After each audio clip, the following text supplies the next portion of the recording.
Hello, hi. I've been waiting for this box to arrive for 3 months now, and it's finally here, so I want to talk about it. This box is from Japan, and it's the first time that I did proxy shipping. Basically, there's a lot of stores in Japan that don't ship outside the country, but by using a proxy, they can send the stuff to the proxy, and the proxy sends it to you. In my case, I was specifically interested in Yahoo auctions, so let's look at what I got. First is the main thing, the PS2.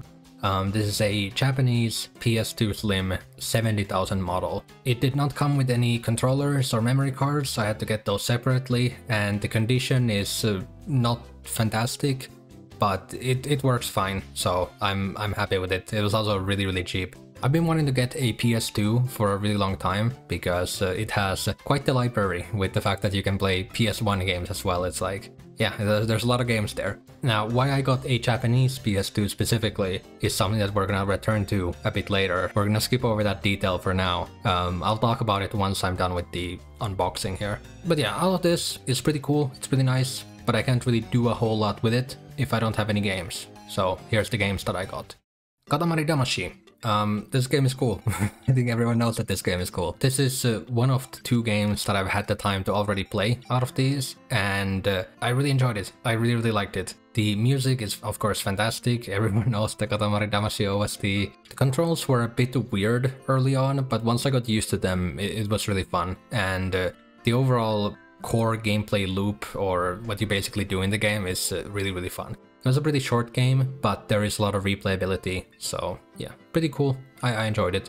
The next game that I got is Shadow of the Colossus. This game I have not yet played, but, well, actually, that's a lie. I have played it a little bit on a PS3, like 10 years ago, but I have not played this PS2 version yet. It's Shadow of the Colossus. It's a really beloved, well-liked game. I think everyone knows that this game is pretty cool. This game has been for a long time kind of on my to-play list, and now that I got a PS2, I was like, yeah, sure, let's get that. Yeah, I'm gonna play it at some point. Don't know when yet, but at some point. The next thing that I got is Ridge Racer Type 4. This is the other game that I've already had time to play. Like, pretty much the main reason why I bought this game was the OST. I remember I was just looking for like OSTs to use in videos at some point, and I happened upon the Ridge Racer Type 4 OST, and I really liked it. I've used it in some of my past videos. And when I was thinking of, what cool PS1 games are there, I thought, that game has a cool OST. It looks pretty cool, so I got it. And I've been playing it, and it's really fun. I don't really have a whole lot of experience with racing games. I haven't really played that many, so I can't really comment on if the controls are like especially good or bad, but they felt fine to me. I really liked the different courses that were there. And yeah, it's just a really fun game. Next is a bit of a weird one. Densha de Go.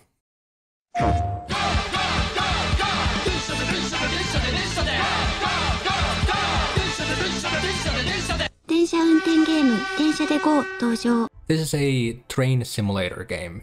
The story of why I bought this was that I had gotten already everything else prepared. I was ready to package everything and have them send it to me. But then I thought about it, I was like, how about I just get like one more small thing? I'm not going to be doing this very often, so might as well get something small. I looked at some kind of like PS1 game compilation on YouTube that just has like all the games. And they showed this game and I thought, hey, that looks pretty cool. It's like a train simulator. And then I looked it up and it was like 300 yen. And now I have Densha de Go. I have not played it yet. I will be playing it soon, I think. Densha de Go, this game is actually like part of a series. They have multiple Densha de Go games for different systems, and they are all exclusive to Japan. None of them have been released outside Japan. Although they always make these really wacky controllers for the game that are like train controls. It's really fun. Yeah, I don't know what this game is gonna be like. Visually, it looks great. I really love the way it looks. But I don't know how interested I'm gonna be in the train simulator part of it, which is the whole game. We'll see. The next game is also Japanese exclusive, and this was one of the main games that I really wanted to get. It's Boku no Natsuyasumi. I don't really know how to explain the appeal of this game, but it just looks really cool. It just looks really amazing. This is one of the games that's gonna be a bit more difficult to play in Japanese, since it is mostly just text. But I'll somehow manage, I think. I'm probably going to play it during the summer, because that's fitting, since it's, Boku no Natsuyasumi. And the last game that I got is Digimon World. This is the game that in the last video I mentioned that I would play this year, and now I have it with PS1, or the PS2, but it's a PS1, you get it. This game looks amazing. I have wanted to play this game for so long. This is another game that's going to be really, really difficult because it's in Japanese, and this game is, from what I've heard, is very vague with what they're supposed to do, even in English. I'm probably going to have to consult some guides for this, but I'm still really looking forward to it. Visually, it's perfect. I love the way this game looks, and I really like Digimon, so yeah, I'm really looking forward to playing this. I have not yet started it. I don't know when I will start it, but it's gonna be sometime this year. Also, look at the box art. Holy fuck. This is, I think, straight up my favorite box art for any video game ever. And that's everything that I got. Only 6 games, which is quite few actually, considering how cheap most of these were. I think out of these games, Digimon World was the most expensive one. It was like 2,000 yen. Boku no Natsuyasumi was like 1,600. Everything else was 300. Most expensive part of proxy shipping like this is the shipping, so I definitely could have gotten like more games and it wouldn't have cost that much more. But since this was my first time doing proxy shipping, I didn't really want to get that much stuff in case there were some problems or some like secret fees I didn't know about. But I think next time, if, or more like when I do proxy shipping, I'm probably gonna try to get like more stuff. But I'm still pretty happy with everything that I got here. There's a good amount of games here to play, and I've been really enjoying the ones that I've already played. But now, I want to talk about why I play some games in Japanese, and why I got this Japanese PS2. For this, we're gonna have to establish 2 things. Number 1, I like buying physical games. I know that emulators exist. I know that mods exist that allow you to run games off a hard drive and stuff like that on the consoles, but I just like having physical games. Secondly, a lot of consoles are region locked. There are some that you can easily mod to not be region locked, but a lot of them are software based, which is a lot more tricky and a lot more work. So generally it's best to kind of decide on one region to commit to and then, you know, buy games for that region rather than having like multiple consoles from different regions or having to do region mods. Portable consoles are actually not region locked unless you're the 3DS, in which case they for some reason made it region locked. But generally you don't need to worry about this with portable consoles. So let's go over the different regions, the different options, and why I decided to go with the Japanese or NTSCJ region. PAL. I'm from Finland, I'm from Europe, so PAL would be the normal standard here, and because of that it does have the positive of being very convenient for me. I can go to like a nearby video game store, which there aren't really any nearby, but if there was, I could go into a nearby video game store and buy, I guess, PS2 games. In Finland they just really don't have anything other than PS2. Maybe they have some like shovelware for the GameCube, but yeah, generally just the PS2. But ignoring that, it's in theory convenient that I can just go to a local store and buy games, right? That's nice. Now here's the negatives. Number 1, the price. The way prices here seem to work is that they go on eBay and look up the most expensive listing they can, and then they add like 20% to that. The second negative is that a lot of games just did not release in Europe. A lot of games that are considered classics for consoles, like absolute like must-haves for the console, that just never released here. So that's not great. And then the last and probably the biggest thing is 50 Hz. I think the GameCube and some PS2 games have options for 60 Hz in PAL. Everything before that is pretty much just going to be 50, and what that means is that the games just straight up run slower. They're just slower. Once you find out about it, at least for me, it's pretty difficult to play the games without it being in the back of my mind that I'm playing like a straight up inferior version of the game. But just for a fun little thought experiment, let's look at how this would have gone if I had bought these games in the PAL standard here in Finland. So first, Katamari Damacy is not available in PAL. Shadow of the Colossus is like 10 euros, not bad, that's a pretty cheap one. Ridge Racer Type 4, also a pretty cheap one, like 10 euros from what I saw. Densha de Go, not available. Boku no Natsuyasumi, not available. Digimon World has one listing that I could find, and it was 50 euros. In total, I would end up paying way more.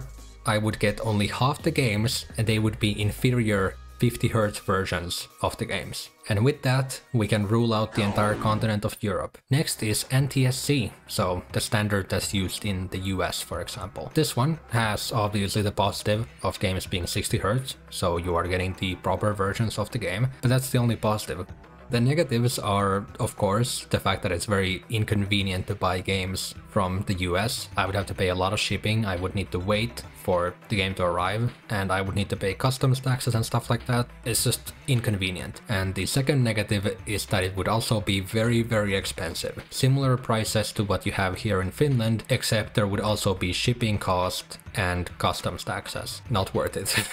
Now lastly, let's look at NTSC-J or Japanese games. These games are of course in 60Hz as well. They are really, really cheap, as I showed before. And also, pretty much all of the games that I'm interested in are Japanese. So by getting the Japanese version, I'm guaranteeing that the version I'm getting is the real OG version, rather than some localized or censored version of the game.